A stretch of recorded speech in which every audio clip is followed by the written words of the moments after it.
പോയിട്ടും കാത്തിരുന്ന് കുറെ കാലം. എത്ര കാലം എന്നാ പറയുന്നത് ഹദീസിൽ കാണാൻ സാധിക്കും.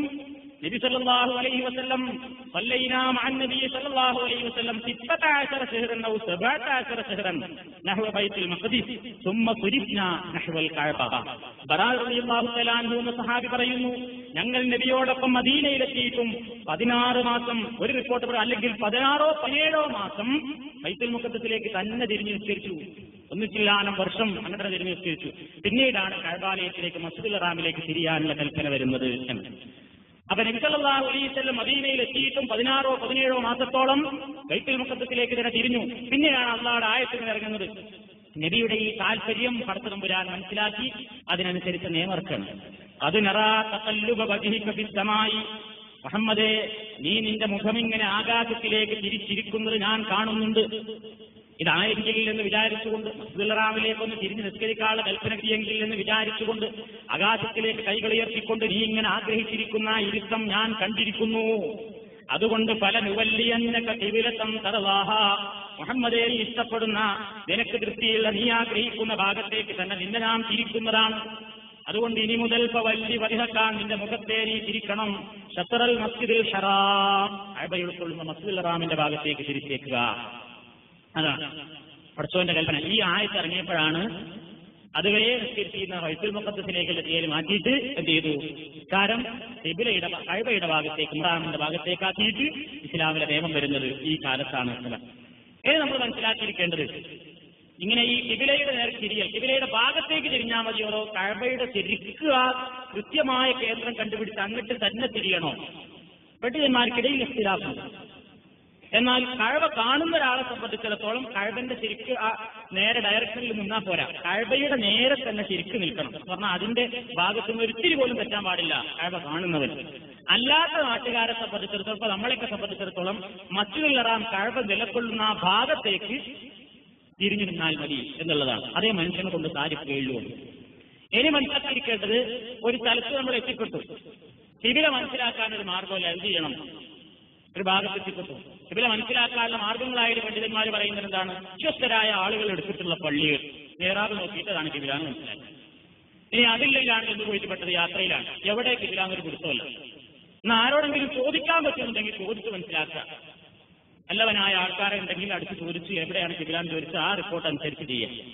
മൂന്നാമത്തെ വഴി എന്താണ്? ആരും കാണുന്നില്ല, ഒരു ചിന്താഗതി വേറൊന്നും അവന് മനസ്സിൽ വരുന്നില്ലെങ്കിൽ പിന്നെ അവൻ സ്വയം ഇജ്തിഹാദ് ചെയ്യണമെന്നാണ്, സ്വയം പരിശോധിക്കുക. എന്തൊരു നിഗമനത്തിലെ തന്നെ ഭാഗത്തായിരിക്കും, അവിടെ എങ്ങനെ സൂര്യ അസ്തമിക്കുന്ന ആ ഭാഗമാണല്ലോ, അല്ലെങ്കിൽ ഇന്നതാണ് എന്റെ ഭാഗം, ഇങ്ങനെ ഏറെക്കുറെ അങ്ങനെ ഒരു ഐഡിയയിൽ വന്ന് ഇന്ന ഭാഗത്ത് ഏതെങ്കിലും ഒരു ഭാഗത്തേക്ക് അവന് മനസ്സിന് ഉറക്കുന്ന ഒരു ഭാഗം അതായിരിക്കും ഖിബലാന്ന് അവൻ നിഗമനത്തിൽ എത്തിച്ചേർന്നാൽ അങ്ങോട്ട് തിരിഞ്ഞ് നിസ്കരിക്കുക. അങ്ങനെ നിസ്കരിച്ചു. നിസ്കാരം കഴിഞ്ഞതിന്റെ ശേഷമാണ് ഒരാൾ എന്ന് പറയണേ നിസ്കരിച്ച ഖിബല ശരിയല്ല എന്നാ എന്താ വേണ്ടത്? പണ്ഡിതന്മാർക്കിടയിൽ ഇവിടെ രണ്ടഭിപ്രായമുണ്ട്. മദ്ഹബിന്റെ 3 ഇമാമിയങ്ങളും, ഇമാം ഷാഫിഈ ഒഴികെയുള്ള 3 ഇമാമിയങ്ങളും പറയുന്നത് അയാളുടെ നിസ്കാരം ശരിയാണെങ്കിൽ അയാൾ നിസ്കാരം നടക്കേണ്ടതുമില്ല എന്നാണ്, ആ നിസ്കരിച്ചാൽ മതി. ഇമാം ഷാഫിഈ പറയുന്നത് സമയം ഉണ്ടെങ്കിൽ അയാൾ ചെയ്യണം, ആ നിസ്കാരത്തിൽ ഖിബലക്ക് നേരെ ആയിട്ടില്ലല്ലോ, അതുകൊണ്ട് അയാൾ നടക്കണം എന്നാണ്. ബഹുഭൂരിപക്ഷത്തിന്റെ അഭിപ്രായം നടക്കേണ്ടതില്ല. എന്നാൽ നിസ്കാരത്തിൽ തന്നെയാണ് അയാൾ ഒരു ഭാഗത്തേക്ക് തിരിഞ്ഞ് നിസ്കരിച്ച് നമ്മൾ മണപ്പുറത്ത് നിസ്കരിക്കാൻ വേണ്ടി കടലിന്റെ ഒക്കത്തുനിന്ന് അല്ലെങ്കിൽ പുഴയുടെ ഒക്കത്തുനിന്ന് പോയി നിസ്കരിക്കാം. നിസ്കരിക്കാൻ നമ്മൾ നിഗമനത്തിലെത്തിയിട്ട് ഖിബലത്തിൽ നിന്ന് അങ്ങനെ നിസ്കരിച്ചു. പിന്നെ നമുക്ക് ബോധ്യമായത് അല്ലെങ്കിൽ ആരെങ്കിലും വന്ന് പറഞ്ഞു കഴിഞ്ഞാൽ കുറച്ച് ഇങ്ങോട്ട് തെറ്റിയിട്ട് കുട്ടി അല്ലെങ്കിൽ മാറി നിൽക്കുക എന്ന് പറഞ്ഞാൽ നമ്മൾ എന്ത് ചെയ്യണം? നിസ്കാരം മുറിക്കണോ? വേണ്ട, നിന്നോടത്ത് നിന്നിട്ട് ആ പറയുന്ന ഭാഗത്തേക്കാണ് തിരിഞ്ഞാൽ മതി. നിന്നോടത്ത് നിന്നിട്ട് ആ പറയുന്ന ഭാഗത്തേക്ക് അങ്ങോട്ട് തിരിഞ്ഞാൽ മതി. എന്താണ് ഇതിന്റെ തെളിവ്? കഅബയിലേക്ക് ഖിബല മാറ്റി ആ അവസരത്തിൽ ഖുബായിലെ പള്ളിയിൽ ചില ആൾക്കാർ സുബഹിസ്കരിക്കായിരുന്നു. എവിടേക്ക് തിരിഞ്ഞിട്ട്? ബൈത്തുൽ മുഖദ്ദസിലേക്ക് തിരിഞ്ഞിട്ട് ഖുബായിലെ പള്ളിയിൽ കുറച്ച് സഹാബത്ത് നിസ്കരിക്കുന്നതായിരുന്നു. അങ്ങനെ അവർ നിസ്കരിച്ചുകൊണ്ടിരിക്കുമ്പോഴാണ് വേറൊരു സഹാബി നബിയോടൊപ്പം കഅബയിലേക്ക് തിരിഞ്ഞ് നിസ്കരിച്ച നിയമം ഇറങ്ങിയതിന്റെ ശേഷം നിസ്കരിച്ചൊരു സഹാബി വന്നിട്ട് പറയുന്നത്, ബൈത്തുൽ മുഖദ്ദസിൽ നിന്ന് ഖിബല മാറിയിട്ടുണ്ട്, കൂട്ടരെ നിസ്കരിക്കുന്ന ആൾക്കാരോടായി വർത്താനം പറയുന്നത്. നിസ്കരിക്കുന്ന ആൾക്കാരോട് എന്താ പറയാണ്? ഇതാ ഖിബല മാറിയിട്ടുണ്ട്, ഇപ്പൊ മസ്ജിദുൽ ഹറാമിന്റെ നേർക്കാണ് അങ്ങോട്ട് തിരിഞ്ഞോളി. ഇവരാ നിസ്കാരത്തിൽ തന്നെ അങ്ങോട്ട് നടന്നാണ് തിരിഞ്ഞു എന്നാ പറയുന്നത്. നിസ്കാരം നിർത്തിയിട്ടില്ല, സലാം വീട്ടി വേറെ നിസ്കരിച്ചതല്ല. അപ്പൊ അതിന്റെ അടിസ്ഥാനത്തിൽ എന്ത് ചെയ്യാം? ഖിബലക്കൽ തെറ്റിയിട്ട് നമ്മൾ എവിടെങ്കിലും നിന്ന് നിസ്കരിക്കുക. നിഗമനത്തിലെത്തി നമ്മൾ ഖിബലയായിരിക്കും വിചാരിച്ച് നിസ്കരിച്ചു.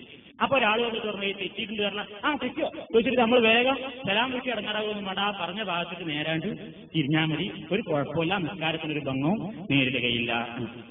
ഇത് അൽ ഫിഖ്ഹു അലൽ മദാഹിബിൽ അർബഅ എന്ന പേരിൽ മദ്ഹബിന്റെ ഇമാമിയങ്ങളുടെ പല വീക്ഷണങ്ങൾ പറയുന്ന വിധത്തിലും ഫിഖ്ഹു സുന്നയിലുമൊക്കെ നമുക്ക് ഈ വിഷയത്തിൽ വിശദമായ ചർച്ചകൾ നമുക്ക് കാണാൻ സാധിക്കും.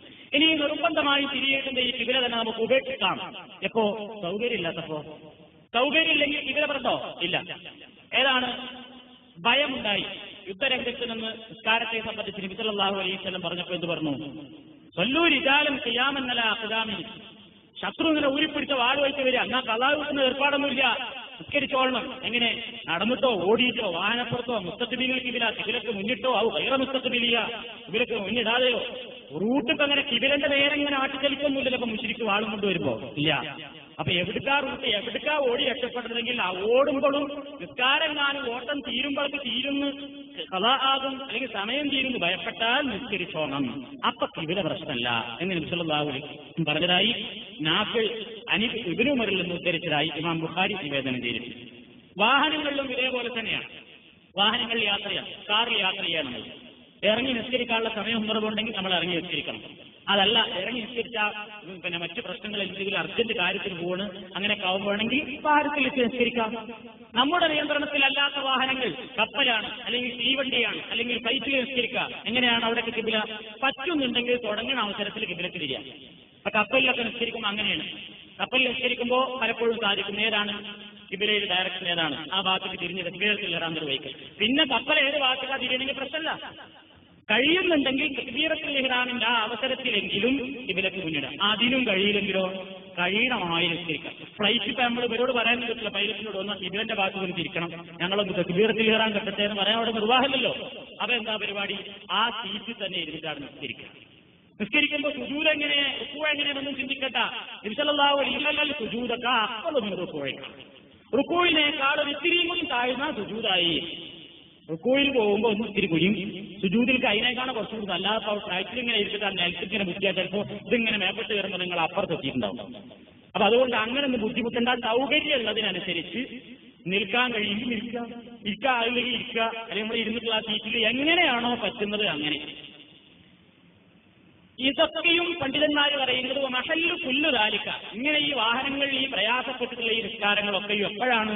ഇദാ ഖാഫ ഖുറൂജൽ വഖ്തി അബ്ലാൻ തസില സഫീനതു വൽ ഖാതിറതു ഇലൽ മകാൻ അല്ലദീ യുസല്ലാ ഫീഹി സ്വലാത്തൻ കാമില വലാ തജിബു അലൈഹി ഇആദതു മസലു സഫീനാൽ ഖത്റുൽ ബഖാരിയ അൽ ബർരിയ വസായിറാത്തുൽ ജവ്വിയ. എന്താണ് ഇവിടെ പറയുന്നത്?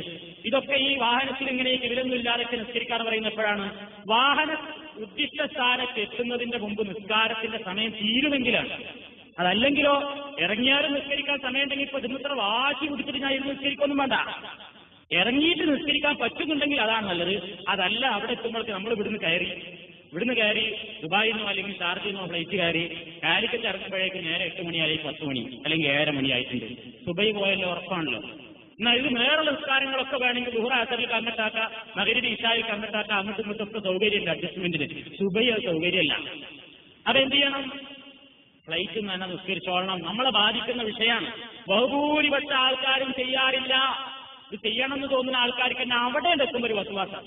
എങ്ങനെ ഇപ്പൊ മറ്റവും കാണുന്നുണ്ടാവും. ഇപ്പൊ പിന്നെ എന്താ വെച്ചാൽ ഇവനൊരു പച്ച പരിഷ്കാരം ഇല്ലാത്ത പണ്ട് 6-ാം നൂറ്റാണ്ടില് ഏതാ താടിക്കാരൻ ഇവരെ എവിടെ ഇറങ്ങി എന്താ ഇയാൾ ഈ കാണിക്കുന്നു, ഇങ്ങനെ ഇതിനൊന്നും ഇങ്ങനെ കാണിക്കുന്നു. ആൾക്കാരെന്താ എന്നെപ്പറ്റി വിചാരിക്കാന്ന് വിചാരിച്ചിട്ട് ചില മനുഷ്യന്മാരെ ചെയ്യും പടം മാന്യം ചമയും. നിൽക്കാരുടെ ഒഴിവാക്കും. തർക്ക നമുക്കൊരു ജമ്മില്ല, കത്തുള്ള നമുക്കൊരു പിന്നെ തർക്ക ഒഴിവാക്കുക, സൗകര്യപൂർവ്വം ഒഴിവാക്കുക. അത് ചെയ്യാൻ പാടില്ല. ഫ്ലൈറ്റിന് നിർബന്ധമായും നിസ്കരിച്ചോളണം. ആ സീറ്റിൽ തന്നെ ഇരിക്കുക, നീയത്ത് കരുതുക. പറയണ്ടല്ലോ അവിടെ അങ്ങനെ ഒറ്റമൂലിയൊന്നും കൂട്ടണ്ട. അങ്ങനെ ഞാൻ നിസ്കരിക്കുന്നു കണ്ട അറബി ഇംഗ്ലീഷ് അവിടെ വേറെ കുറെ വർത്താനങ്ങൾ ട്രാൻസ്ലേഷൻ അവിടെ നടക്കുന്നുണ്ടാവും. എന്ത് കയ്യും കാലും നിശ്ചയിക്കണം, ബെച്ചിടണം എന്നൊക്കെ. അതിന്റെ ഇടയിൽ നമ്മളിത് വേറെ വർത്താനം എന്ന് പറഞ്ഞ് അവിടെ ശല്യം ഉണ്ടാക്കേണ്ട. നമ്മളിത് മനസ്സിൽ നീയത്ത് കരുതിയാൽ മതി.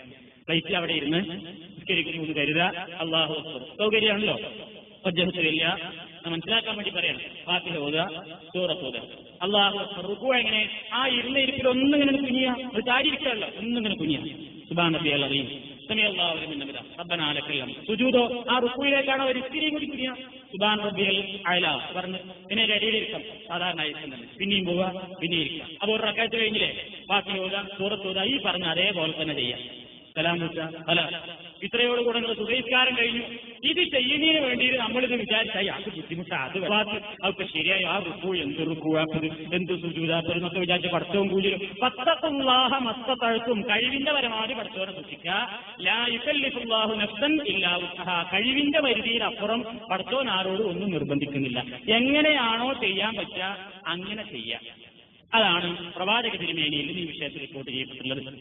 ഇതും അൽ ഫിഖ്ഹു അലൽ മദാഹിബിൽ അർബഅ എന്ന ഈ ഗ്രന്ഥത്തിന്റെ 1-ാം വാള്യം 205, 206 പേജുകൾ നോക്കിയാൽ നമുക്ക് കാണാവുന്നതാണ്. ഇതൊക്കെ വിശദമായിട്ട് പ്രതിപാദിച്ചു. അപ്പൊ ഇതാണ് ഖിബിലക്ക് അഭിമുഖീകരിക്കുന്ന നിയമത്തെ സംബന്ധിച്ച് ഇളവുള്ള കാര്യങ്ങൾ ഇതാണ് എന്നർത്ഥം. അപ്പൊ ഈ വക കാര്യങ്ങൾ നമ്മൾ ഈ വസ്ത്രധാരണത്തിന്റെയും ഖിബിലക്ക് അഭിമുഖീകരിക്കുന്നതിന്റെയും ഈ വിഷയങ്ങൾ നമ്മുടെയൊക്കെ ജീവിതത്തിൽ നിത്യവും പലപ്പോഴായിട്ട് അഭിമുഖീകരിക്കേണ്ടി വരാറുള്ള ചില പ്രശ്നങ്ങളാണ്.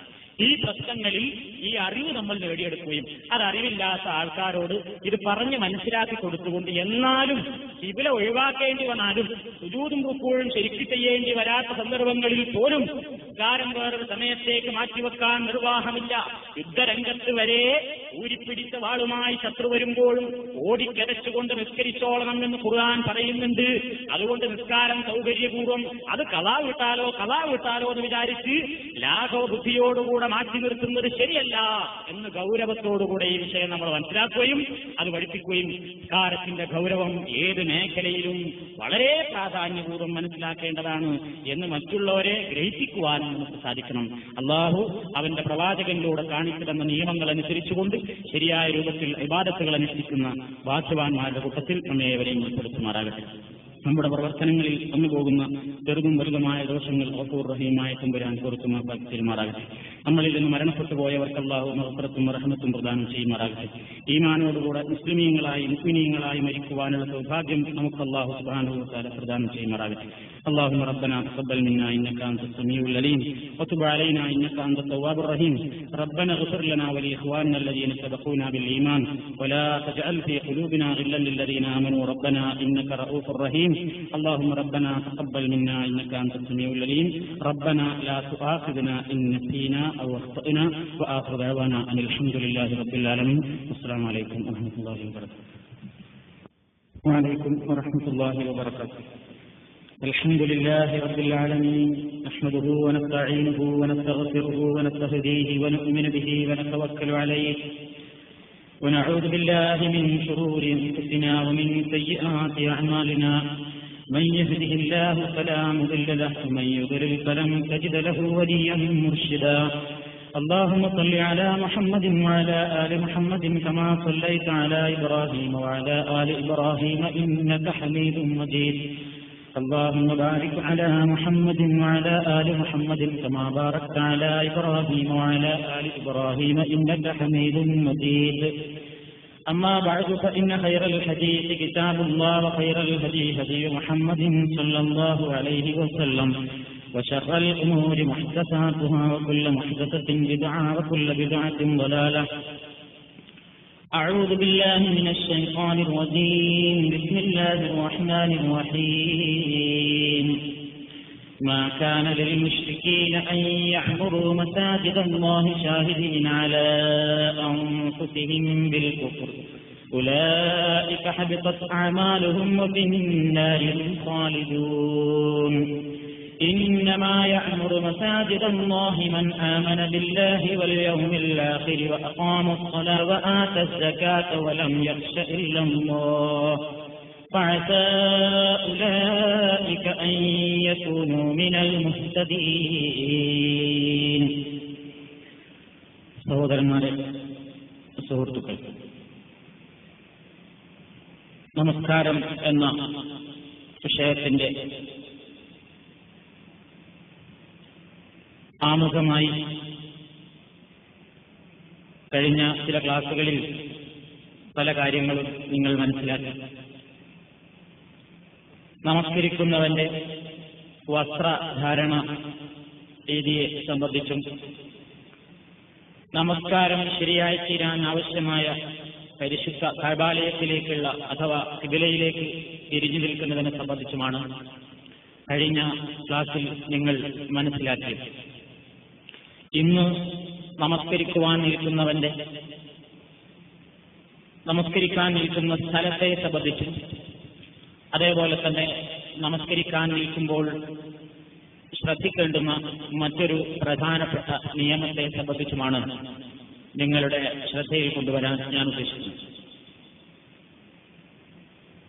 ഈ ലോകത്ത് മുസ്ലിമീങ്ങൾ നമസ്കാരത്തിന് അല്ലാഹു സുബ്ഹാനഹു വ തആല ഈ ഭൂമുഖത്ത് മനുഷ്യന് എല്ലാ സ്ഥലങ്ങളും നിസ്കരിക്കാൻ അനുവാദമുള്ള സ്ഥലങ്ങളായി അറിയിച്ചു തന്നിട്ടുണ്ട്. ചില പ്രത്യേക സ്ഥലങ്ങളിൽ മാത്രം നമസ്കാരം നിർവഹിക്കാൻ പാടില്ല എന്ന് പ്രവാചക തിരുമേനി വിലക്കിയിട്ടുണ്ട്. മഖ്ബറകൾ, ഖബറുകളുള്ള സ്ഥലങ്ങൾ, ഖബറിന്റെ നേർക്ക് നേരെ തിരിഞ്ഞുകൊണ്ടുള്ള നമസ്കാരം പ്രവാചകൻ നിരുത്സാഹപ്പെടുത്തുകയും മഖ്ബറകളുള്ള സ്ഥലങ്ങളിലുള്ള നമസ്കാരം അനഭിലഷണീയമാണ്, അത് ഹറാമാണെന്ന് അഭിപ്രായപ്പെട്ട പണ്ഡിതന്മാരുമുണ്ട്. എന്നാൽ നല്ലതിനെതിരാണ് അത്തരം സ്ഥലങ്ങളിൽ ഖബറുള്ള പള്ളികളിൽ നിസ്കരിക്കാൻ പാടില്ല എന്ന് അഭിപ്രായപ്പെടുന്നവരാണ് നല്ലൊരു വിഭാഗം പണ്ഡിതന്മാർ. ഏതായാലും നല്ലതല്ലാത്ത സ്ഥലങ്ങളുടെ കൂട്ടത്തിൽപ്പെട്ടതാണ് നമസ്കാരത്തിന് മഖ്ബറകൾ, ഖബറിലേക്ക് തിരിഞ്ഞുകൊണ്ടോ ഖബർ ഇടത്തുഭാഗത്തോ വലത്തുഭാഗത്തോ ഒക്കെ ആയിക്കൊണ്ടോ പള്ളികളുമായി ഈ ജാറം അറ്റാച്ചഡായ പള്ളികളിൽ നിസ്കാരം അത്ര നല്ലതല്ല എന്നാണ് മഹാന്മാരായ പണ്ഡിതന്മാർ പ്രവാചക തിരുമേനിയുടെ ഹദീസുകളുടെ അടിസ്ഥാനത്തിൽ പഠിപ്പിച്ചു തന്നിട്ടുള്ളത്. അതേപോലെ തന്നെ മാലിന്യമുള്ള സ്ഥലങ്ങൾ, അറവുശാലകൾ, അത്തരത്തിന് കുളിപ്പുര, അങ്ങനെയുള്ള ചില പ്രത്യേക സ്ഥലങ്ങൾ നബി സല്ലല്ലാഹു അലൈഹി വസല്ലം വിരോധിച്ചിട്ടുണ്ട്. അതല്ലാതെ ഭൂമിയുടെ എല്ലാ ഭാഗങ്ങളും നിങ്ങൾക്ക് സുജൂദ് ചെയ്യുവാൻ അനുവദിക്കപ്പെട്ട സ്ഥലങ്ങളാക്കി അല്ലാഹു സുബ്ഹാനഹു വ തആല അനുവദിച്ചു തന്നിരിക്കുന്നു എന്നുള്ളത് ഈ മുഹമ്മദ് നബി സല്ലല്ലാഹു അലൈഹി വസല്ലമിന്റെ സമുദായത്തിന് മറ്റു പ്രവാചകന്മാരുടെ സമുദായങ്ങൾക്കൊന്നും നൽകിയിട്ടില്ലാത്ത ഒരു നിഅമത്തായി നബി സല്ലല്ലാഹു അലൈഹി വസല്ലം പഠിപ്പിച്ചു തന്നിട്ടുണ്ട്. 5 കാര്യങ്ങൾ മറ്റുള്ള പ്രവാചകന്മാർക്ക് നൽകാത്തത് എനിക്ക് നൽകപ്പെട്ടിരിക്കുന്നു എന്ന് പറഞ്ഞ് പ്രവാചക തിരുമേനി പറഞ്ഞപ്പോൾ ഭൂമി മുഴുക്കെ ശുദ്ധീകരണ വസ്തുവായും, അഥവാ വെള്ളം കിട്ടിയിട്ടില്ലെങ്കിൽ തയമ്മം ചെയ്യുവാനുള്ള ശുദ്ധീകരണ വസ്തുവായും നമസ്കരിക്കുവാനുള്ള സ്ഥലമായും അള്ളാഹു നിശ്ചയിച്ചു തന്നിരിക്കുന്നു എന്ന് മഹാനായ നബി സല്ലല്ലാഹു അലൈഹി വസല്ലം ഒരിക്കൽ പറയുകയുണ്ടായി. മുമ്പ് കാലത്ത് അതിനുവേണ്ടി പ്രത്യേകം തയ്യാറാക്കപ്പെട്ട സ്ഥലങ്ങളിൽ വെച്ച് മാത്രം ഇബാദത്ത് നിർവഹിച്ചാലേ അത് സ്വീകരിക്കപ്പെട്ടിരുന്നുള്ളൂ എങ്കിൽ നബി സല്ലല്ലാഹു അലൈഹി വസല്ലമിന്റെ ഉമ്മത്തിനെ സംബന്ധിച്ചിടത്തോളം പ്രത്യേകം എടുത്തു പറയാത്ത മറ്റ് സ്ഥലങ്ങളിൽ എവിടെ വെച്ചും നമസ്കാരം നിർവഹിക്കാവുന്നതാണ് എന്നത് ഒരു നിഅമത്തായിട്ടാണ് റസൂലുള്ളാഹി സ്വല്ലല്ലാഹു അലൈഹി വസല്ലം പഠിപ്പിക്കുന്നത്. അപ്പൊ ഭൂമി മുഴുക്കെ മസ്ജിദാണെങ്കിലും ഈ ഭൂമിയിലെ അല്ലാഹു സുബ്ഹാനഹു വ തആലയ്ക്ക് ഏറ്റവും ഇഷ്ടപ്പെട്ട ചില സ്ഥലങ്ങളായി അള്ളാഹു നമുക്ക് പഠിപ്പിച്ചിരുന്നതാണ് പടച്ചതമ്പുരാന്റെ പള്ളികൾ. നിസ്കരിക്കാൻ വേണ്ടി ഒരു പുരുഷനെ സംബന്ധിച്ചിടത്തോളം അവൻ നിർബന്ധമായും ജമാഅത്തിനെത്തേണ്ടുന്ന സ്ഥലങ്ങളാണ് പള്ളികൾ. പള്ളികൾക്ക് ഇസ്ലാം ഒരുപാട് ബഹുമാനവും ആദരവും കൽപ്പിച്ചു തന്നിട്ടുണ്ട്. ഈ വിഷയത്തെ സംബന്ധിച്ച് പറയുമ്പോൾ ഇസ്ലാമിലെ പള്ളി നിർമ്മാണത്തെ സംബന്ധിച്ചും അതിന്റെ ആമുഖമായി പള്ളി ആദ്യമായി ഭൂമുഖത്ത് ആരാണ് ഉണ്ടാക്കിയത് എന്ന ചരിത്ര പശ്ചാത്തലം നമ്മൾ മനസ്സിലാക്കിയിരിക്കുന്നത് വളരെ നല്ലതാണ്. നമുക്കറിയാം അല്ലാഹു സുബ്ഹാനഹു വ തആല അവന്റെ പരിശുദ്ധ ഖുർആനിൽ പറയുന്നു, ഇന്ന അവ്വല ബൈത്തിൻ വുദിഅ ലിന്നാസി ലല്ലദീ ബിബക്കത മുബാറകം വഹുദൽ ലിൽ ആലമീൻ ഫീഹി ആയാതും ബയ്യിനാതും മഖാമു ഇബ്രാഹീം വമൻ ദഖലഹു കാന ആമിനാ. നബി സല്ലല്ലാഹു അലൈഹി വസല്ലമിന് ഇറങ്ങിയ അല്ലാഹുവിന്റെ പരിശുദ്ധ ഗ്രന്ഥത്തിൽ അവൻ പറയുകയാണ്, ജനങ്ങൾക്ക് വേണ്ടി ആദ്യമായി ഈ ഭൂമുഖത്ത് നിർമ്മിക്കപ്പെട്ടിട്ടുള്ള ഭവനം അത് ബക്കയിലെ അനുഗ്രഹീതമായ ഭവനമാകുന്നു. ജനങ്ങൾക്ക് മാർഗദർശനത്തിനായി ഒരുപാട് ദൃഷ്ടാന്തങ്ങൾ അടങ്ങി നിൽക്കുന്ന വിശുദ്ധ ഗേഹം കഅബ ശരീഫ്, അതുൾക്കൊള്ളുന്ന മസ്ജിദുൽ ഹറാം, അതാണ് ഈ ഭൂമുഖത്ത് ഒന്നാമതായി നിർമ്മിക്കപ്പെട്ടിട്ടുള്ള പള്ളി. ഒന്നാമതായി നിർമ്മിക്കപ്പെട്ടിട്ടുള്ള ആ പള്ളി ആരാണ് നിർമ്മിച്ചത് എന്ന കാര്യത്തിൽ ചരിത്രകാരന്മാർക്കിടയിലും പണ്ഡിതന്മാർക്കിടയിലും അഭിപ്രായ വ്യത്യാസമുണ്ട്.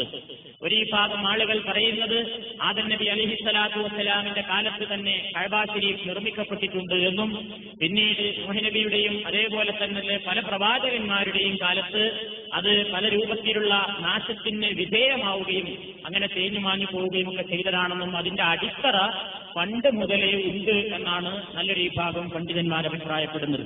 ശരിയല്ല എന്ന് പറയാനോ 100% അതാണ് ശരിയെന്ന് പറയാനോ തക്ക തെളിവുകളൊന്നും ഇസ്ലാമിക പ്രമാണങ്ങളിൽ പരിശോധിച്ചാൽ നമുക്ക് കാണാൻ സാധ്യമല്ലാത്തതുകൊണ്ട് രണ്ട് നിലക്കായിരുന്നാലും നമ്മൾ അതിനെ എതിർക്കുകയോ അനുകൂലിക്കുകയോ ചെയ്യേണ്ടതില്ലാത്ത ഒരവസ്ഥയാണുള്ളത് എന്ന് ചുരുക്കത്തിൽ നമ്മൾ മനസ്സിലാക്കിയിരിക്കേണ്ടതാണ്. എന്നാൽ അതിന് ഏറ്റവും കൂടുതൽ പടുത്തുയർത്തി നല്ല രൂപത്തിൽ അതിനൊരു ശുദ്ധഗേഹത്തിൻ്റെതായ ഒരു പവിത്രതയും അതേപോലെ തന്നെയുള്ള കാര്യങ്ങൾക്കൊക്കെയുള്ള കൽപ്പനകൾ കിട്ടിയത് ഇബ്രാഹിം നബി അലൈഹിസ്സലാത്തു വസ്സലാമിനോടാണ് പടച്ചതമ്പുരാൻ എന്ന് നമുക്കറിയാം.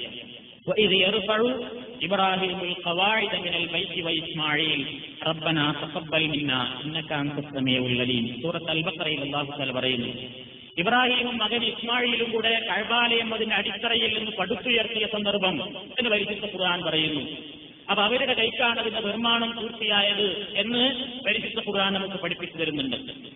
ആദ്യമായി നിർമ്മിക്കപ്പെട്ടിട്ടുള്ള പള്ളി മസ്ജിദുൽ ഹറാം ആണ് എന്ന് നബി സല്ലല്ലാഹു അലൈഹി വസല്ലം തന്നെ പറഞ്ഞിട്ടുമുണ്ട്. അബൂദർ റളിയല്ലാഹു തആല അൻഹു ഒരു സ്വഹാബിയാണ്. അദ്ദേഹം പറയുകയാണ്, ഖുൽതു, ഞാൻ ചോദിച്ചു, യാ റസൂലല്ലാഹ്, അല്ലാഹുവിന്റെ പ്രവാചകരെ, അയ്യു മസ്ജിദിൻ ഉബിയ ഫിൽ അർദി അവ്വലൻ, ഭൂമിയിൽ ഒന്നാമതായി നിർമ്മിക്കപ്പെട്ടിട്ടുള്ള പള്ളി ഏതാണ്? ഖാല, റസൂലുള്ളാഹി പറഞ്ഞു, അൽ മസ്ജിദുൽ ഹറാം, മസ്ജിദുൽ ഹറാമാണ്. ഖുൽതു, അപ്പോൾ ഞാൻ ചോദിച്ചു, സുമ്മായി, പിന്നീട് നിർമ്മിക്കപ്പെട്ടിട്ടുള്ള പള്ളി ഏതാണ്? മസ്ജിദുൽ ഹറാമിൽ കഴിഞ്ഞാൽ പിന്നെ ഏതാണ് രണ്ടാമതായി നിർമ്മിക്കപ്പെട്ട ഭവനം? ഖാല, റസൂലുള്ളാഹി സ്വല്ലല്ലാഹു അലൈഹി വസല്ലം പറഞ്ഞു, സുമ്മൽ മസ്ജിദുൽ അഖ്സ, ഇന്ന് ജൂതരുടെ പിടിയിൽ അമർന്നു നിൽക്കുന്ന മസ്ജിദുൽ അഖ്സ, ജെറൂസലേമിലെ മസ്ജിദുൽ അഖ്സ, ബൈത്തുൽ മുഖദ്ദസ്, അതാണ് പിന്നീട് നിർമ്മിക്കപ്പെട്ടിട്ടുള്ള പള്ളി. ആ സഹാബി വീണ്ടും ചോദിച്ചു, കം ബൈനഹുമാ, ഇത് രണ്ടിന്റെയും ഇടയിൽ എത്ര കാലത്ത് പഴക്കമുണ്ടായിരുന്നു എന്ന് ചോദിച്ചപ്പോ 40 സന എന്ന് നബി സല്ലല്ലാഹു അലൈഹി വസല്ലം പറഞ്ഞു, അതാണ് 40 കൊല്ലം എന്ന് ഇങ്ങനെ ഒരു ഹദീസിൽ കാണുന്നുണ്ട്. അതാണ് ഒന്നാമതായി നിർമ്മിക്കപ്പെട്ടത് മസ്ജിദുൽ ഹറാം, പിന്നീട് നിർമ്മിക്കപ്പെട്ടത് മസ്ജിദുൽ അഖ്സയാണ് എന്നർത്ഥം. പിന്നെ നബി സല്ലല്ലാഹു അലൈഹി വസല്ലം ഇന്നറിയപ്പെടുന്ന മസ്ജിദുൻ നബവി, അതേപോലെ തന്നെ മസ്ജിദ് ഖുബ, പ്രവാചകൻ സല്ലല്ലാഹു അലൈഹി വസല്ലം അത് നിർമ്മിക്കാനുണ്ടായ പശ്ചാത്തലവും കൂടെ ചരിത്രത്തിൽ നിന്ന് നമ്മൾ മനസ്സിലാക്കിയിരിക്കേണ്ടതാണ്. റസൂൽ സല്ലല്ലാഹു അലൈഹി വസല്ലം മക്കയിൽ നിന്ന് തന്റെ 53-ാമത്തെ വയസ്സിൽ മദീനയിലേക്ക് ഹിജ്റ പോയി എന്ന് നമുക്കെല്ലാവർക്കും അറിയാം. അങ്ങനെ നബി സല്ലല്ലാഹു അലൈഹി വസല്ലമിന്റെ 53-ാമത്തെ വയസ്സിൽ മക്കയിൽ നിന്ന് മദീനയിലേക്ക് ഹിജ്റ പോകുന്ന അവസരത്തിൽ മദീനയോട് ഏതാണ്ട് അടുത്ത് കിടക്കുന്ന, ഏകദേശം മദീനയിൽ നിന്ന് തെക്ക് ഭാഗത്തായി സ്ഥിതി ചെയ്യുന്ന 2 നാഴികയോളം, മദീനയുടെ 2 നാഴികയോളം, ഏകദേശം നമ്മുടെ കിലോമീറ്റർ കണക്ക് 3 കിലോമീറ്റർ, 3-ൽ ചില്ലാനും കിലോമീറ്റർ വരും, മദീനയിൽ എത്തുന്നതിന്റെ മുമ്പുള്ള ഒരു സ്ഥലമാണ് ഖുബ. അങ്ങനെ റസൂലും സഹാബത്തും സിദ്ദീഖുൽ അക്ബറും കൂടെ മദീനയിലേക്ക് ഹിജ്റ പോകുമ്പോൾ അവിടെ എത്തുന്നതിന്റെ മുമ്പ് ഖുബ എന്ന പേരുള്ള ഒരു സ്ഥലത്ത് റസൂൽ സല്ലല്ലാഹു അലൈഹി വസല്ലം ഇറങ്ങുകയുണ്ടായി.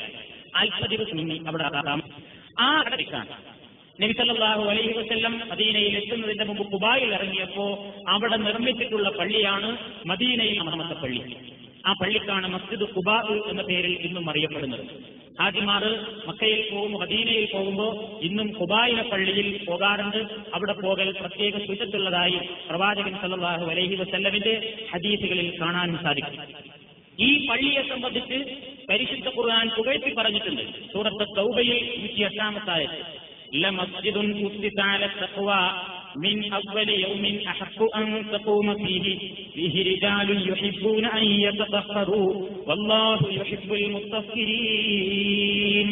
ലമസ്ജിദുൻ ഉസ്സിസ അല തഖ്വ, ഭയഭക്തിയുടെ തഖ്വയിൽ സ്ഥാപിക്കപ്പെട്ട പള്ളി, മിൻ അവ്വലി യൗമിൻ, 1-ാമത്തെ ദിവസം എന്ന് പറഞ്ഞാൽ ആദ്യമായി തന്റെ തഖ്വയിൽ സ്ഥാപിക്കപ്പെട്ട ആ പള്ളിയിലാണ് അഹഖു അൻ തഖൂമ ഫീഹി, ഈ കയറി നിസ്കരിക്കാൻ അർഹതപ്പെട്ടത്. അതായത് ഇവിടെ സന്ദർഭം, ഈ പള്ളിക്ക് വിരുദ്ധമായി മുനാഫിഖീങ്ങൾ മസ്ജിദുൽ ദിറാറും നിർമ്മിച്ചപ്പോ പ്രവാചകനോട് പറഞ്ഞു, ആ പള്ളിയിൽ കയറരുത്, ആ പള്ളിയിൽ നമസ്കരിക്കരുത്, മുനാഫിഖിന്റെ പള്ളിയിൽ നമസ്കരിക്കരുത് എന്ന് പറഞ്ഞപ്പോ താങ്കൾക്ക് നിസ്കരിക്കാൻ അർഹതപ്പെട്ടത് താങ്കളുടെ കരങ്ങളാൽ തന്നെ പടുത്തുയർത്തിയിട്ടുള്ള ഭക്തിയുടെ അടിത്തറയിട്ടുകൊണ്ട് നിർമ്മിച്ചിട്ടുള്ള ഈ പള്ളിയിലാകുന്നു എന്ന് അല്ലാഹു സുബ്ഹാനഹു വ തആല ഈ പള്ളിയെ ഉസ്സിസ അല തഖ്വ, തഖ്വയിൽ അധിഷ്ഠിതമായ പള്ളി എന്ന് ഖുർആൻ സൂറത്ത് തൗബയിൽ പുകഴ്ത്തി പറഞ്ഞത് ഈ മസ്ജിദ് ഖുബായിലെ പള്ളിയാണ്. ഈ പള്ളിയിൽ നബി സല്ലല്ലാഹു അലൈഹി വസല്ലം മദീനയിൽ താമസമാക്കിയതിന് ശേഷവും നടന്നുപോയിട്ടും കാൽനടയായും വാഹനത്തിലൊക്കെയായി എല്ലാ ശനിയാഴ്ച ദിവസങ്ങളിലും ഖുബായിലെ പള്ളിയിൽ പോകാറുണ്ടായിരുന്നുവെന്നാണ്. അതുകൊണ്ട് തന്നെ ഹജ്ജിനൊക്കെ പോകുന്ന ആളുകൾക്ക് സാധിക്കുമെങ്കിൽ ശനിയാഴ്ച ദിവസം മദീനയിലെ ഈ മസ്ജിദുൽ ഖുബായിൽ പോയി 2 റക്അത്ത് നമസ്കരിക്കൽ പ്രത്യേക പുണ്യമുള്ളതാണ് എന്ന് ഹദീസുകളുടെ അടിസ്ഥാനത്തിൽ പണ്ഡിതന്മാർ നമ്മെ പഠിപ്പിച്ചിട്ടുണ്ട്. ഈ പള്ളിയാണ് അപ്പോൾ ഒന്നാമത്തെ ഖുബായിലെ പള്ളിയാണ് നബി ഹിജ്റ പോകുന്ന അവസരത്തിൽ നിർമ്മിച്ചിട്ടുള്ള ഒന്നാമത്തെ പള്ളി. അതിന്റെ ശേഷം നബി പിന്നെയും മദീനയിലേക്ക് നീങ്ങണം. ആ സ്ഥലത്ത് നിന്ന് നബിയുടെ ലക്ഷ്യസ്ഥാനമായ മദീന, അന്ന് യസ്രിബ് എന്ന പേരിൽ അറിയപ്പെട്ടിരുന്ന, ഇന്ന് മദീനത്തുർ റസൂൽ എന്ന പേരിൽ അറിയപ്പെടുന്ന ആ പട്ടണത്തിലേക്ക് റസൂലുള്ളാഹി സ്വല്ലല്ലാഹു അലൈഹി വസല്ലം തന്റെ വാഹനപ്പുറത്ത് സിദ്ദീഖുൽ അക്ബറും അങ്ങനെ നടന്നു നീങ്ങുമ്പോൾ വഴിക്ക് വെച്ച് ഓരോ ഗോത്രക്കാരും പറയും, നബി ഇവിടെ ഇറങ്ങണം, നബി ഇവിടെ ഇറങ്ങണം, ഞങ്ങളെ വീട്ടിൽ വിരുന്നുകാരനാവണം എന്നിങ്ങനെ അൻസാരികൾ ഓരോരുത്തരും പിടിവലി തുടങ്ങി. ചിലരൊക്കെ എന്ത് ചെയ്തു, നബിയുടെ ആ ഒട്ടകത്തിന്റെ കടിഞ്ഞാണ് പിടിച്ചിട്ട് പറഞ്ഞു, നബി എവിടെ നിർത്തണം, എന്റെ വീട്ടിൽ താമസിക്കണം എന്നിങ്ങനെ നബിയെ സ്വീകരിക്കാൻ ധാരാളം ആളുകൾ ഇങ്ങനെ നിൽക്കണം. അപ്പൊ നബി സല്ലല്ലാഹു അലൈഹി വസല്ലം പറഞ്ഞു, നിങ്ങൾ ആ ഒട്ടകത്തെ വിട്ടേക്കുക, വാഹനത്തെ വിട്ടേക്കുക, അത് കൽപ്പിക്കപ്പെട്ടതാണ്. അതിനൊരു എവിടെ മുട്ടുകുത്തണം എന്ന് പടച്ചോന്റെ നിർദ്ദേശമുണ്ട്. ആ സ്ഥലത്തത് മുട്ടുകുത്തും, അവിടെ ഞാൻ ഇറങ്ങും, നിങ്ങൾ ഇതിന്റെ പേരിൽ തർക്കം കാണിക്കരുത് എന്ന് നബി സല്ലല്ലാഹു അലൈഹി വസല്ലം പറഞ്ഞു. കുറെ അങ്ങോട്ട് എത്തിയപ്പോ റസൂലുള്ളാഹി സ്വല്ലല്ലാഹു അലൈഹി വസല്ലം സഞ്ചരിച്ചതിനെ ഒട്ടകം എവിടെ എത്തി? അദിയ് ഇബ്നു നജ്ജാർ ഗോത്രക്കാരുടെ സമീപത്താണ് ഈ ഒട്ടകം നിന്നത്. ആരാണവര്? പണ്ട് പ്രവാചകന്റെ ഉപ്പാപ്പയായ ഹാഷിം കുടുംബക്കാർ, ഹാഷിം എന്ന പേരുള്ള ആള് കല്യാണം കഴിച്ചിട്ടുള്ള ഒരു ബന്ധവുമുണ്ട് ഈ അദീയ് ഇബ്നു നജ്ജാറിന്റെ കുടുംബത്തോട്. ഇത് ചരിത്രത്തിൽ നൂറുൽ യഖീൻ പ്രവാചക ചരിത്രം വിശദീകരിക്കുന്ന ചരിത്ര കിതാബിൽ നിന്ന് എടുത്തതാണ്. അങ്ങനെ ബറക്കത്ത് ആ മൃഗം മുട്ടുകുത്തി അബീ അയ്യൂബിൽ അൻസാരി റളിയല്ലാഹു തആല അബൂ അയ്യൂബിൽ അൻസാരി റളിയല്ലാഹു തആല അൻഹുവിന്റെ വീട്ടിന്റെ മുമ്പിലാണ് പ്രവാചകൻ സഞ്ചരിച്ചിരുന്ന ഈ വാഹനം മുട്ടുകുത്തിയത്. അവിടെയാണ് വദാലിക മഹല്ലു മസ്ജിദിഹി ശരീഫ്. ആ മുട്ടുകുത്തിയ സ്ഥലത്താണ് നബി സല്ലല്ലാഹു അലൈഹി വസല്ലം തന്റെ മസ്ജിദുൻ നബവി, ഇന്ന് മദീനത്തെ പള്ളി എന്ന പേരിൽ അറിയപ്പെടുന്ന ആ മസ്ജിദുൻ നബവിക്ക് തറക്കല്ലിട്ടത് ആ ഒട്ടകം മുട്ടുകുത്തിയ സ്ഥലത്താണ്. അവിടെയാണ് പ്രവാചകൻ സല്ലല്ലാഹു അലൈഹി വസല്ലം ഇന്നത്തെ ആ പള്ളി നിർമ്മിച്ചുണ്ടാക്കിയത് എന്ന് ചരിത്രം പറയുന്നു. അവിടെ മുട്ടുകുത്തിയപ്പോൾ റസൂലുള്ളാഹി പറഞ്ഞു, ഹാഹുനൽ മൻസിൽ ഇൻഷാ അല്ലാഹ്, ഇവിടെയാണ് നമുക്ക് ഇറങ്ങേണ്ട സ്ഥലം. അങ്ങനെ നബി അവിടെ താമസിച്ചു. കുറച്ച് ദിവസം കഴിഞ്ഞതിന് ശേഷം